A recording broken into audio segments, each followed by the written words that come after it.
CPM കത്ത് വിവാദത്തിൽ ന്യായീകരണവുമായി വിദ്യാഭ്യാസ മന്ത്രി വി ശിവൻകുട്ടി. തെരഞ്ഞെടുപ്പ് മുന്നിൽ കണ്ടുള്ള ആക്ഷേപമാണ് ഉള്ളത്. മുഖ്യമന്ത്രിക്കെതിരായ ലാവ്ലിൻ കേസ് ഇതുവരെ തെളിയിച്ചിട്ടില്ല. അടിസ്ഥാനരഹിതമായ ആക്ഷേപമാണ് ഉയരുന്നതെന്നും ആധികാരികമായി പാർട്ടി സെക്രട്ടറി ഇത് സംബന്ധിച്ച് മറുപടി നൽകുമെന്നുമാണ് ശിവൻകുട്ടി പ്രതികരിച്ചത്. സംസ്ഥാന കമ്മിറ്റിയിൽ അത്തരമൊരു കത്ത് വന്നിട്ടില്ല. അവതാരങ്ങൾക്ക് പാർട്ടിക്കുള്ളിൽ സ്വാധീനം ഇല്ലെന്നും ശിവൻകുട്ടി പ്രതികരിച്ചു. കൂടുതൽ വിവരങ്ങളുമായി ടിൻഡു ദാസ് ചേരുന്നുണ്ട്. ടിൻഡു, എന്തായാലും CPM-നെ സംബന്ധിച്ചിടത്തോളം ഒരു പ്രതിരോധത്തിലാക്കിക്കൊണ്ടാണ് ഇപ്പോൾ കത്ത് വിവാദം അത് കൂടുതൽ പുകയുന്നത്. എന്തായാലും ഇതിൽ എന്താണ് ഇനിയുള്ള നടപടി എന്നത് സംബന്ധിച്ചാണ് ഇപ്പോൾ മന്ത്രി വി ശിവൻകുട്ടിയുടെ ഒരു പ്രതികരണം പുറത്തു വന്നത്. എന്താണ് മറ്റു വിവരങ്ങൾ? ആധികാരികമായിട്ടുള്ള വിഷയങ്ങളിൽ പാർട്ടി സെക്രട്ടറി മറുപടി പറയും. പക്ഷേ തെരഞ്ഞെടുപ്പ് മുന്നിൽ കണ്ടിട്ടുള്ള ആക്ഷേപമാണ് ഇപ്പോൾ മുന്നോട്ട് വന്നിട്ടുള്ളതെന്നാണ് മന്ത്രി വി ശിവൻകുട്ടിയുടെ പ്രതികരണം. മാധ്യമങ്ങളാണ് ഈ വാർത്തകൾ ഇത്തരത്തിൽ തെറ്റായ രീതിയിൽ പ്രചരിപ്പിക്കുന്നത്. പാർട്ടിക്കുള്ളിൽ ഒരു കത്ത് പുറത്തായെങ്കിൽ അത് മാധ്യമങ്ങൾ പരിശോധിക്കേണ്ട കാര്യമില്ല. പാർട്ടി തന്നെ ആ കത്ത് അത്തരത്തിൽ പരാതിയോ കത്തോ പുറത്തായിട്ടുണ്ടെങ്കിൽ പാർട്ടി തന്നെ അതിൽ വിശദീകരണം നൽകി അതിൽ പരിഹാരം കണ്ടെത്തുകയും ചെയ്യും. അവതാരങ്ങൾ എല്ലാ കാലവും ഉണ്ടായിട്ടുണ്ട്. പാർട്ടിയെ ഒരു അവതാരങ്ങൾക്ക് സ്വാധീനിക്കാൻ കഴിയും. രാജേഷ് കൃഷ്ണയെ അത്തരത്തിൽ അവതാരമായിട്ടാണ് മന്ത്രി വി ശിവൻകുട്ടി കണക്കാക്കുന്നത്. ഒരു കാലഘട്ടത്തിൽ പോലും ഇത്തരത്തിൽ അവതാരങ്ങൾക്ക് പാർട്ടിയോ പാർട്ടി സംവിധാനങ്ങളെയോ സ്വാധീനിക്കേണ്ടി വന്നിട്ടില്ല എന്നൊരു പ്രതികരണവുമാണ് അദ്ദേഹത്തിൻ്റെ ഭാഗത്തു നിന്നും ഉണ്ടായിട്ടുള്ളത്. അതായത് ഇത്തരത്തിലുള്ള സംഭവങ്ങളൊന്നും ഉണ്ടായിട്ടില്ല. ഉണ്ടായതൊക്കെ ആണെങ്കിൽ അല്ലെങ്കിൽ കത്തുൾപ്പെടെ അതോടൊപ്പം തന്നെ ഈ വ്യവസായിയുടെ പ്രതികരണം ഉൾപ്പെടെ വ്യാജമാണ് എന്ന് വരുത്തി തീർക്കാനുള്ള ശ്രമമാണ് മന്ത്രിയുടെ ഭാഗത്തു നിന്നുണ്ടായിട്ടുള്ളത്. ഇതിലെ കുട്ടിയുടെ കൂടുതൽ വിശദമായിട്ടുള്ള കാര്യങ്ങൾ പാർട്ടി സെക്രട്ടറി തന്നെ പ്രതികരിക്കും. ഈ സർക്കാരിൻ്റെ പ്രതിച്ഛായയെ ബാധിക്കുന്ന രീതിയിലുള്ള അല്ലെങ്കിൽ സർക്കാരിൻ്റെ പ്രതിച്ഛായയെ ബാധിക്കുന്ന രീതിയിലുള്ള ആരോപണങ്ങൾ എല്ലാ കാലവും ഉണ്ടായിട്ടുണ്ട്. 2016 മുന്നേ ഇതുപോലെ ഒരുപാട് കത്തുകൾ പുറത്തു വന്നിട്ടുണ്ട്. ഇതുപോലെ ഒരുപാട് ആരോപണങ്ങൾ പുറത്തു വന്നിട്ടുണ്ട്. അന്നൊന്നും മാധ്യമങ്ങൾക്കില്ലാത്തൊരു വേവലാതി വെമ്പലുമാണ് ഒരുപക്ഷെ ഈ വിഷയത്തിൽ അതായത് CPM-നെതിരെ ഉണ്ടാകുന്നത് എന്നും ഒരു പ്രതികരണം നടന്നിട്ടുണ്ട്. മാധ്യമങ്ങൾ കൊണ്ടുവന്ന അല്ലെങ്കിൽ മാധ്യമങ്ങളുടെ തെറ്റായ പ്രചരണമാണ് അല്ലെങ്കിൽ അത്തരത്തിലുള്ള സംഭവം വ്യാജമാണെന്ന് വരുത്തി തീർക്കാനുള്ള ശ്രമം സർക്കാരിൻ്റെ ഭാഗത്തുനിന്നും ഇതിനോടകം ഉണ്ടായിട്ടുണ്ട്. സർക്കാർ പദ്ധതികൾ ഉൾപ്പെടെ രാജേഷ് കൃഷ്ണയുടെ ഇടപെടലുകൾ മൊത്തം ചോദ്യമായിട്ട് ഉന്നയിച്ചിരുന്നു.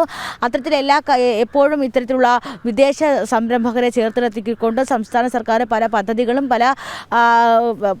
ഒക്കെ നടപ്പിലാക്കാറുണ്ട്. അതിനൊക്കെ മറുപടി പറയേണ്ട കാര്യമില്ല. അതൊക്കെ പാർട്ടി സംവിധാനവുമായിട്ട് കൂട്ടിവായിക്കേണ്ട കാര്യമില്ല എന്നാണ് മന്ത്രി വി ശിവൻകുട്ടി അല്പം മുമ്പ് മാധ്യമങ്ങളോട് പ്രതികരിച്ചത്. വിഷ്ണു, ഇതിന്റെ ഒപ്പം എടുത്തു പറയേണ്ടത് ഈ ന്യായീകരണങ്ങൾക്കിടയിൽ നമ്മൾ കഴിഞ്ഞ ദിവസം കണ്ടതാണ് ഷർഷാദിന്റെ പ്രതികരണം. അദ്ദേഹം വളരെ വ്യക്തതയോടെ തന്നെയാണ് ഈ ഒരു കാര്യം ഇത് സംബന്ധിച്ചുള്ള വെളിപ്പെടുത്തലുകൾ മാധ്യമങ്ങളോട് നടത്തിയത്. അങ്ങനെയെങ്കിൽ കൂടിയും ഈ ഒരു വിവാദം അത് കൂടുതൽ ഒരു പ്രതിരോധത്തിലേക്ക് CPM-നെ കൊണ്ടെത്തിക്കുമ്പോൾ ഒരുപക്ഷെ അത് ആ CPM-നുള്ളിലെ നേതാക്കൾക്കിടയിൽ പോലും ഒരു ഭിന്നതയ്ക്ക് ഇടയാക്കുന്നു എന്നുള്ളൊരു കാര്യം എടുത്തു പറയേണ്ടതാണ്. നമുക്കറിയാം അതിനകത്ത് ഉന്നയിച്ചിട്ടുള്ള പല കാര്യങ്ങളും അല്ലെങ്കിൽ അന്തരിച്ച പല മുതിർന്ന CPM നേതാക്കളുടെ പേരുകൾ കൂടി ഈ ഒരു വിവാദത്തിൽ വലിച്ചൊഴിക്കപ്പെട്ടിട്ടുണ്ട്. അങ്ങനെയൊക്കെ നിരവധി കാര്യങ്ങൾ അത് മറ്റ് CPM ഉന്നത നേതാക്കൾക്കിടയിൽ കൂടി ഒരു ഭിന്നത ഉളവാക്കുന്ന തരത്തിലേക്കാണ് ഇപ്പോൾ ഈ ഒരു വിഷയം വഴിമാറുന്നത്. ആ ഒരു പശ്ചാത്തലം കൂടി തന്നെയല്ലേ ഇപ്പോൾ ഈ മന്ത്രിയുടെ ന്യായീകരണ വാക്കുകൾ വിരൽ ചൂണ്ടുന്നത്?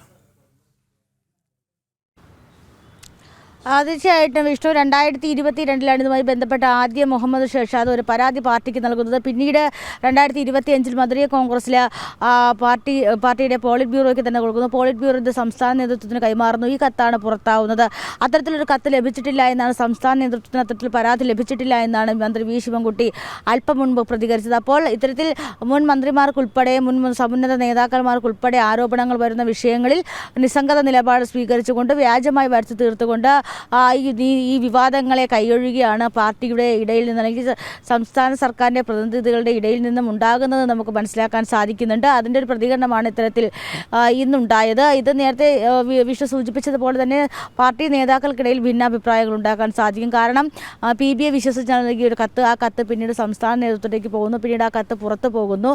അതുമായി ബന്ധപ്പെട്ട് ജനറൽ സെക്രട്ടറിക്ക് തന്നെ ഒരു പരാതി വരുന്നു. അപ്പോൾ ഇത്തരത്തിൽ വളരെ ഗുരുതരമായിട്ട് വളരെ സൂക്ഷ്മതയോടുകൂടി പരിശോധിക്കേണ്ട വിഷയങ്ങളൊക്കെ ഇത്തരത്തിൽ പൊതു ഇടങ്ങളിൽ ചർച്ച ചെയ്യപ്പെടേണ്ട സാഹചര്യം ഉണ്ടാക്കിയത് പാർട്ടി സെക്രട്ടറി MV ഗോവിന്ദൻ്റെ മകൻ ശ്യാംജിത്ത് മുഖേനയാണ്. അപ്പോൾ ഇത്തരത്തിൽ പാർട്ടി സെക്രട്ടറിക്കെതിരെ തന്നെ ആരോപണങ്ങൾ ഇത്തരത്തിൽ മുതിർന്ന നേതാക്കൾ അല്ലെങ്കിൽ പാർട്ടി നേതാക്കൾ ഉന്നയിക്കാനുള്ള സാധ്യതയെ മുന്നിൽ കാണും. നമുക്കറിയാം ബുധനാഴ്ച CPM സംസ്ഥാന സെക്രട്ടേറിയറ്റ് ചേരും. അപ്പോൾ അതിൽ ഈ വിഷയം ഉൾപ്പെടെ ചർച്ചയാകുമെന്ന് പ്രതീക്ഷിക്കേണ്ടത്. ഈ ഭിന്നാഭിപ്രായങ്ങൾ ഉടലെടുക്കാനാണ് സാധ്യത കൂടുതൽ. വിഷ്ണു, ശരി, ടിൻഡു ദാസാണ് വിശദമായ റിപ്പോർട്ടുകൾ നൽകിയത്.